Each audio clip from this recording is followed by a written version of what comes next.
Olá, sejam bem-vindos ao Band Entrevista. Dicionário antirracista. A Defensoria Pública do Distrito Federal lançou um material que explica por que não devemos falar certos termos que, em geral, são muito usados pela população. Uma forma didática de fazer com que as pessoas entendam como o racismo está presente no nosso dia a dia. E para falar sobre esse assunto, nós convidamos o subdefensor público geral, Fabrício Rodrigues. Muitíssimo obrigada pela sua participação aqui, viu? Eu que agradeço o convite. É super interessante, importante e necessário esse dicionário. Já está no 2º volume, não é isso? E foi um ano de pesquisa para lançar esse 2º dicionário? Isso. Em novembro do ano passado, a gente lançou a primeira edição do Dicionário Antirracista da Defensoria Pública do Distrito Federal. E após um ano, com revisão e atualização e aumento de termos, a gente relança aqui a 2ª edição do Dicionário Antirracista da Defensoria Pública. Maravilha. Nós fizemos uma reportagem falando um pouco sobre o lançamento e alguns termos usados, e eu vou convidar você e a todos que estão nos ouvindo e assistindo para que a gente possa ver essa matéria. Vamos ver. Você sabia que as expressões "a coisa tá preta", "domésticas", "meia tigela", "lista negra", "programa de índio", "inveja branca", "feito nas coxas" e "mercado negro" são consideradas racistas? Apesar de serem termos usados com frequência, as palavras ferem principalmente as pessoas negras, com o objetivo de combater a desigualdade, a opressão e a discriminação. A Defensoria Pública do Distrito Federal está lançando o Dicionário Antirracista, termos para eliminar do seu vocabulário. A cartilha traz opções de substituição para palavras usadas no nosso dia a dia. O termo "a coisa tá preta", por exemplo, pode ser substituído por "situação desagradável".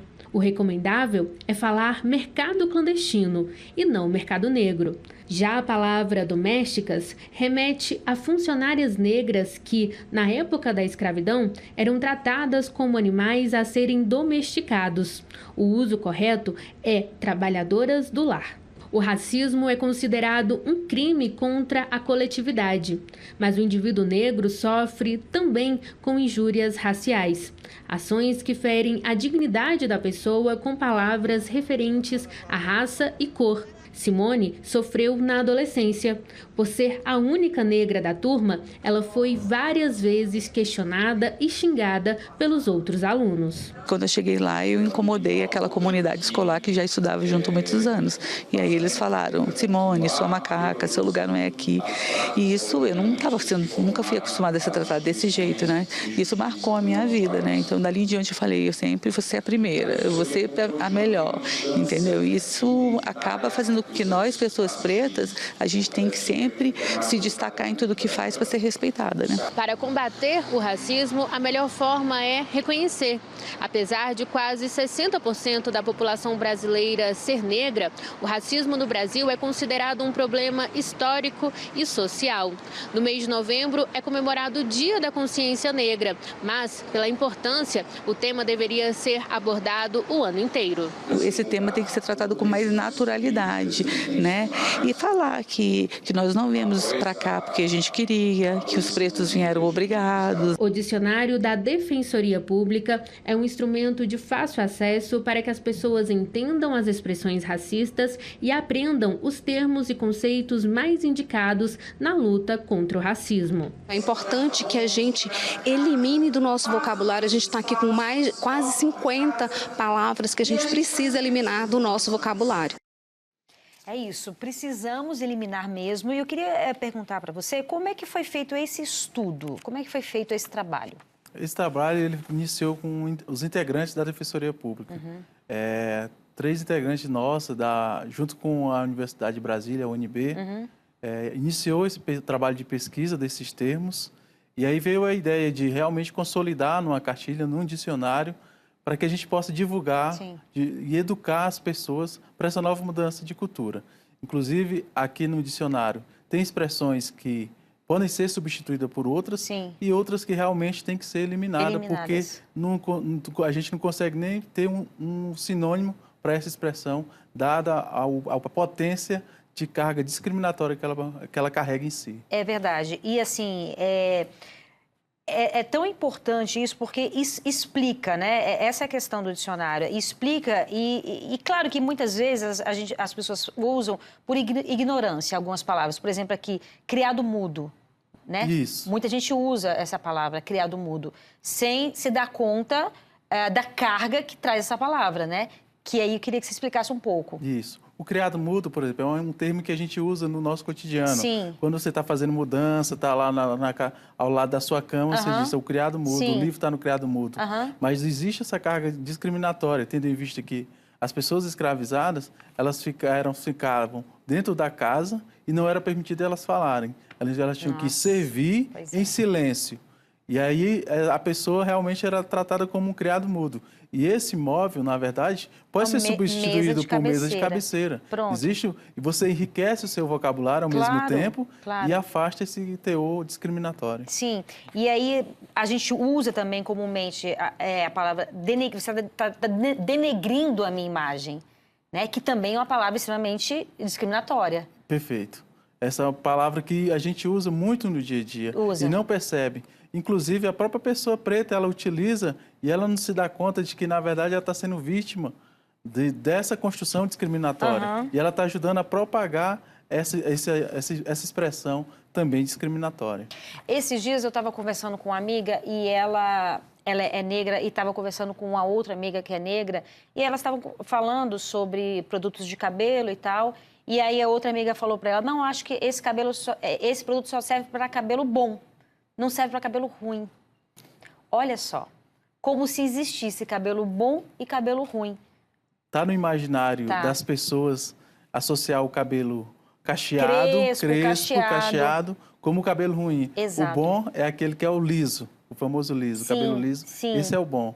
E o cabelo crespo... Que é uma cultura europeia, né? Que aí a gente, enfim, a gente estudando, a gente entende, né? De onde que vem esse racismo, de onde que vem essa cultura, que o Brasil foi o último país a abolir a escravatura, né? A escravidão, que existe ainda os resquícios, ainda hoje, que isso aqui são os resquícios, né? As palavras que a gente usa, a forma que a gente trata, o relato dessa nossa personagem aí de falar, que chega a fere o nosso coração, né? Sua macaca, o que você está fazendo assim? Como é que pode existir isso ainda hoje no nosso país? É inadmissível, mas existe e a gente tem que falar e tem que combater. E uma das coisas que realmente chama a atenção é assumir essa postura antirracista. Sim. O nosso país, ele é racista. Ele é racista. E negar isso é não enfrentar o problema. Então, qual o objetivo aqui do dicionário? É mudar essa cultura. Por isso que, ao trazer esse livro aqui de fácil consulta, que, na verdade, a gente utiliza até o nome dicionário, porque o dicionário você consulta aquela palavra que você está na dúvida, né? Mas ele é tão, por enquanto, ele está com 50 termos e expressões que devem ser eliminadas, que serve mais como uma leitura completa. E aqui você vai encontrar os termos, a explicação porque existe essa carga discriminatória nessas expressões e o termo que deve ser substituído. Então, o país tem que olhar para si, realmente, haver essa conscientização, essa reflexão e mudar a postura. É um trabalho realmente cultural que vai demorar um bom tempo, tem que ser continuado e o foco é principalmente aqui no nosso caso aqui da Defensoria Pública do Distrito Federal, por meio da nossa carreta Defensoria nas Escolas, levar esse projeto para as escolas públicas do Distrito Federal. Então as crianças vão ter acesso a essa temática, a esses termos, aprender quais os termos adequados devem ser utilizados e discutir. E eles se darem conta de que, no dia a dia, eles são racistas e que precisam, portanto, se afastar desse racismo e adotar uma postura antirracista. Não basta dizer, eu não sou racista, porque a própria pessoa já reconhece que não é bom. Tanto que ela não quer essa peste, eu não sou racista. Mas ela tem que realmente ter essa postura antirracista, que é de combater o racismo. Perfeito. A gente vai falar um pouco mais sobre tudo isso aí, nos aprofundar um pouco mais sobre tudo isso que você falou. E agora a gente faz um breve intervalo e volta daqui a pouco. Não sai daí, eu te espero.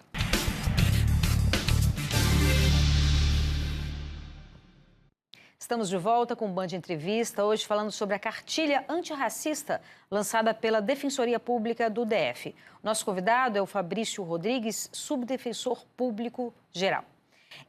Fabrício, vou voltar num tema que eu acho extremamente importante, que é, na verdade, eu vou te provocar com uma pergunta. O Brasil é um país racista? O Brasil é um país racista. E muitas pessoas negam, dizendo, eu não sou racista.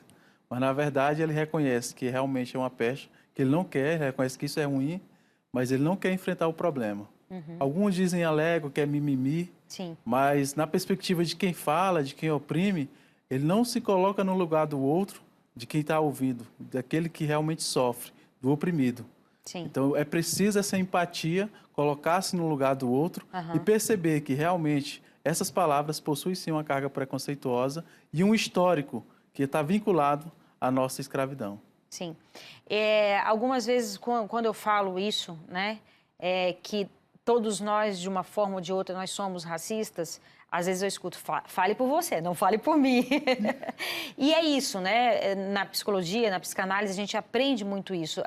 Quando você quer mudar alguma coisa, o primeiro passo é você reconhecer isso, né? E tem muitas coisas que a gente precisa mudar no Brasil. O Brasil é um país racista, machista, homofóbico. E se a gente não enxergar isso, se a gente não tiver a humildade de conseguir enxergar isso e desconstruir isso que foi construído e que há uma construção disso durante, enfim, séculos, a gente não vai conseguir mudar, né? Então, o primeiro ponto é...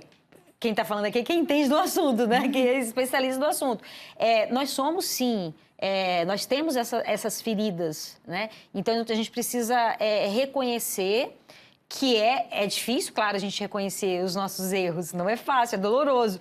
Mas a gente precisa reconhecer para tentar desconstruir isso, né? Então, e outra pergunta que eu queria fazer para você é o seguinte: muitas vezes o negro, ele sofre tanto na nossa sociedade que chega a um ponto dele não se dar conta de que ele está sofrendo um racismo ou que ele está sofrendo alguma injúria racial, ou seja, aquele sofrimento já está tão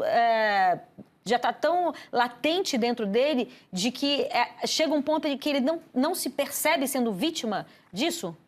Muitas vezes as pessoas buscam se distanciar do racismo dizendo, eu tenho até pessoas, eu tenho amigos que são negros. Então, na verdade, ele não está enfrentando o problema. Como você disse, é preciso ter essa humildade de reconhecer que o país nosso, ele é racista, seja de uma perspectiva estrutural, institucional, e enfrentar esse problema. De que forma? Quebrando justamente esse ciclo de violência no que diz respeito à construção do racismo, que está entranhado na nossa sociedade e bem como no Estado. Então, o próprio Estado e a sociedade têm que dar essa resposta, criando essa nova cultura. Sim. E esse dicionário aqui se apresenta nesse papel educacional para que ele possa fazer essa diferença, realmente afastando o uso desses termos, usando os termos mais adequados, de maneira que o alcance dessa educação seja para todos, seja para aqueles que falam, que ofendem e sem nem perceber, ou que realmente não têm a intenção de ofender, mas só o fato dela usar essas expressões, ela já vai estar ofendendo a outra pessoa. Que muitas vezes, ao longo do tempo, ela já até naturalizou também o uso dessas expressões, ao ouvir essas expressões, e ela não se dá conta de que existe sim uma carga preconceituosa. Então é necessário que haja esse alcance para todos, tanto para aquele que utiliza, quanto para aquele que ouve e sofre. E a gente sabe que uma forma muito eficaz da gente mudar uma cultura é você indo nas novas gerações, né? Que é o trabalho que vocês fazem de ir até a escola, né? Você estava me dizendo que tem uma carreta, né? Que vai até as escolas. E aí a minha pergunta essa nova geração traz uma mudança diferente, uma percepção diferente, ou o racismo continua com essa meninada? A Defensoria tem esse trabalho nas escolas públicas, que é justamente de levar essa carreta, que já é um instrumento que chama a atenção logo das crianças e dos adolescentes. Sim. E chegando com essa carreta, a gente oferece o serviço jurídico e psicossocial da Defensoria Pública e, ao mesmo tempo, os defensores e as defensoras têm encontro com os alunos, nos quais eles apresentam um atendimento jurídico da Defensoria Pública,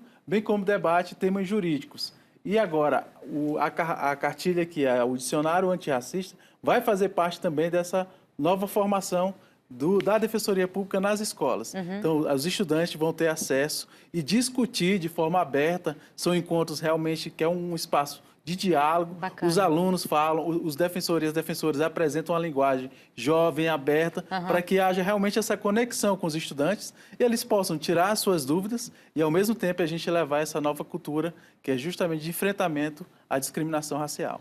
E pelo trabalho que vocês vêm desenvolvendo, a gente percebe que existe ainda, claro, né, que a gente sabe que existe, mas nessa geração já há uma percepção de mudança ou os jovens meninos e meninas negras continuam sofrendo nas escolas? Existe, sim, a sensibilização e uma conscientização dos estudantes. Eles percebem que realmente há esse racismo, há esse tratamento, embora isso ocorra diariamente nas escolas, mas existem pessoas e grupos que já se levantam, que já apresentam, daqui não pode avançar, você está me ofendendo, é melhor a gente parar por aqui. E realmente essa conscientização e esse início de construção, de desconstrução daquilo que foi realmente entranhado na nossa sociedade, essa ideia racista. Bacana. Queria conversar um pouco com você também sobre a questão das cotas, né? Hoje em dia, como a gente está falando, essa palavra mimimi agora é um problema, né? Porque é mimimi quando não te afeta, não te atinge, quando não te maltrata, né? Eu queria saber qual a sua avaliação com relação às cotas, porque a gente estava até conversando dos paradoxos que existem no nosso Brasil, né? Porque, em geral, você tem as universidades públicas, mas quem entra, estatisticamente, isso aí não estou tirando da minha cabeça, quem consegue entrar numa faculdade pública é quem teve uma base forte de ensino. E, infelizmente, quem tem uma base forte de ensino é quem vem de escolas particulares. Então, são pessoas que têm um nível social melhor e aí, obviamente, que a gente está falando de um contexto em geral, né? Então, quem tem acesso, geralmente, são pessoas brancas, tanto que a gente percebe isso, né? Nas faculdades, nas universidades, são mais pessoas brancas. Enfim, a minha pergunta, com relação às cotas, qual a sua avaliação? As cotas chegou num bom momento de realmente resgatar essa dívida social que a gente tem com a população negra do país e igualar o retrato das universidades com aquilo que realmente tem essa representação na sociedade do Brasil. Sim. A maioria da população brasileira ela é negra. Então, e a minoria está nas universidades. Sim. As cotas vêm para garantir esse percentual. Então, essa diferença que há da oportunidade, da igualdade de oportunidades, no ponto de partida aqui educacional, seja no Fundamental 1, 2 e no médio, das pessoas que são brancas ou que possuem o maior recurso, a capacidade financeira, é muito dispare, é muito diferente daquele que realmente está na escola pública e que realmente é a maioria da população preta.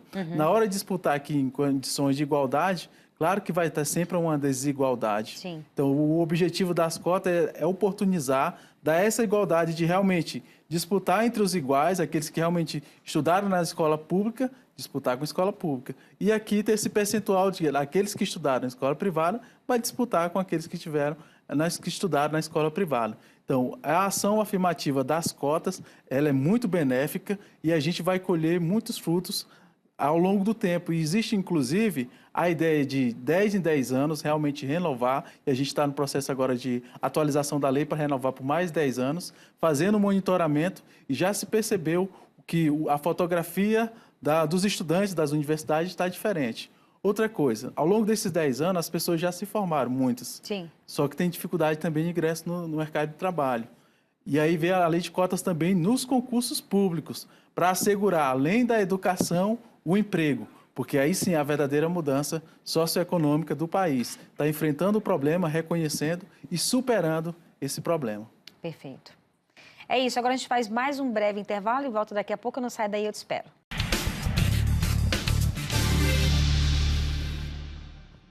Estamos de volta com o Band Entrevista, hoje falando sobre a cartilha antirracista lançada pela Defensoria Pública do Distrito Federal.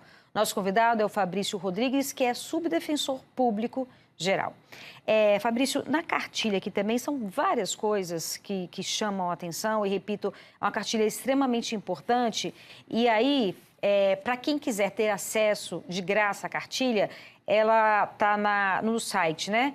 É escola.defensoria.df.gov.br, vou repetir, escola.defensoria.df.gov.br, na parte que tem lá de cartilhas, e também vai ser impressa, né? E vai estar em todas as defensorias, não é isso? E também a Secretaria de Educação aqui do Distrito Federal vai disponibilizar também, e é extremamente importante, eficaz e educativa essa cartilha, para todos nós, né? Todos nós, eu acho que certamente em um nível ou em outro tem várias palavras aqui que vários termos que a gente não sabia e que a gente vai entendendo melhor.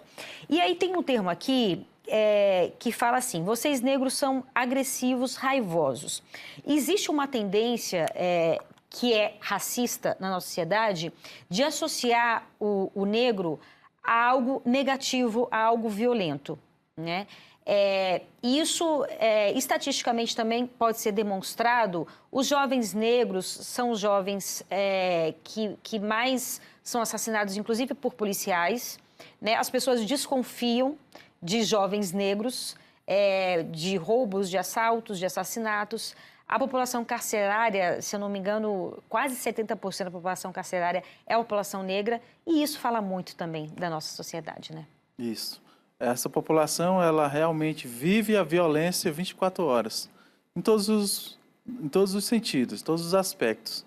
Como você falou, se a gente for olhar para o sistema carcerário brasileiro, nosso sistema prisional, a grande maioria são pessoas negras. A associação em relação à criminalidade também são as pessoas negras. Quando você olha também a própria pessoa, quando foi construída a ideia de açoite, na época da escravidão, quando eles eram vistos como objetos e ali sofriam açoites, e ao longo do tempo, esse imaginário de violência, de pessoas que são violentas ou que merecem também receber a reprimenda ali, a retribuição punitiva, de forma, seja a violência estatal, seja ela privada, a população negra ela é sempre vista como, nesse aspecto, nesse sentido, tem esse rótulo da violência. Enfim, é triste demais isso, porque tem um outro termo aqui também, porque quando você fala da mulher, é ainda pior a situação da mulher negra, né? No sentido de solidão, no sentido de violência também contra a mulher, porque aqui tem outro termo. Mulheres negras são boas de parir e aguentam mais a dor. Que coisa absurda isso. E quando você vai para o SUS, existem estudos, inclusive da própria UNB, que dizem que as mulheres negras grávidas são as que menos recebem medicamentos analgésicos, enfim, para amenizar a dor. Isso é estatístico também. Então, tudo isso é racismo. Tudo isso é preconceito com relação à população negra. Que no próprio parto natural é possível, sim, ser submetida à analgesia. Mas quando está ali uma mulher negra, existe esse preconceito e essa diretriz de realmente evitar com que diminua a dor dela, tendo em vista que ela pode suportar mais essa dor. Existe, sim, isso no dia a dia. Pois é, e isso é preciso que as pessoas se aprofundem, né? Porque não adianta assim, eu não vou falar essa palavra. Você tem que entender por que não vai falar essa palavra. E você tem que entender, e a cartilha explica muito bem isso, né? E você tem que entender de onde vem essa raiz que ainda existe no nosso país. Por que sobrevive o racismo, né? Como a gente falou, o Brasil foi o último país a acabar com a escravidão. Então, assim, a gente precisa estudar sobre isso. Né? Para desconstruir, a gente precisa entender e estudar sobre isso. A gente precisa conhecer o país, a gente precisa conhecer o Brasil. O Brasil. A partir do momento que a gente não se reconhece racista, a gente não vai dar conta do problema. Então é necessário realmente fazer essa reflexão, essa conscientização, reconhecer-se como racista e o principal, adotar uma postura antirracista. Uma postura antirracista. Exato, que é o que você falou. E qual é essa postura antirracista? Que aí entra também a postura antimachista, anti-homofóbica, né? Porque antigamente as pessoas falavam e ainda falam piadas. Aí você ria. Não, hoje em dia, além de não rir, você tem que intervir e falar para a pessoa, não, você está sendo machista, essa piada é machista, essa piada é racista, essa piada é homofóbica. Então, assim, é isso que você falou. Não basta só não rir ou ficar calado. A gente tem que intervir e ser o chato da história, ainda que seja. Tem um preço a se pagar. Tem um você preço. vai ser o chato da história. Mas quando tiver te chamando... né? Exato. Tiver te chamando de chato é porque você está fazendo a coisa certa. Que sejamos, Pode né? ficar confortável nesse sentido de que você está adotando uma postura antirracista. E trazendo a realidade da mulher negra, ela vive realmente mais de uma vulnerabilidade. Sim. Ela vive o machismo e, ao mesmo tempo, a questão racista. Então, ela realmente tem essa carga maior do que uma mulher branca. É isso. Então é isso. Mais uma vez a gente vai dizer aqui, essa cartilha, todo mundo precisa ter acesso.